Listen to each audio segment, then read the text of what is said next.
દેસર ગામમાં એમ.કે. હાઈસ્કૂલના વિદ્યાર્થીઓ દ્વારા તિરંગા યાત્રાનું આયોજન કરવામાં આવ્યું હતું. વિદ્યાર્થીઓએ ઉત્સાહપૂર્વક તિરંગા સાથે યાત્રામાં ભાગ લીધો હતો.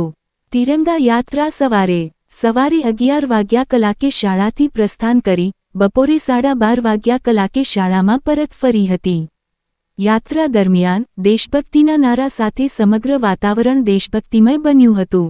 આ યાત્રાનું આયોજન દેસર મામલતદાર કચેરી તથા દેસર ગ્રામ પંચાયતના સરપંચશ્રી દ્વારા કરવામાં આવ્યું હતું.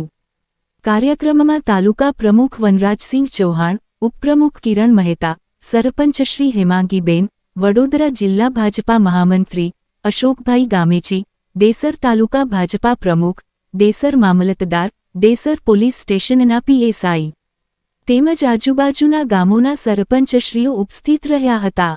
યાત્રા દરમિયાન દેસર પોલીસ સ્ટેશન દ્વારા ચુસ્ત પોલીસ બંદોબસ્ત ગોઠવવામાં આવ્યો હતો. યાત્રા પૂર્ણ થયા બાદ વિદ્યાર્થીઓને નાસ્તો આપવામાં આવ્યો હતો અને કાર્યક્રમની પૂર્ણાહુતિ કરવામાં આવી હતી.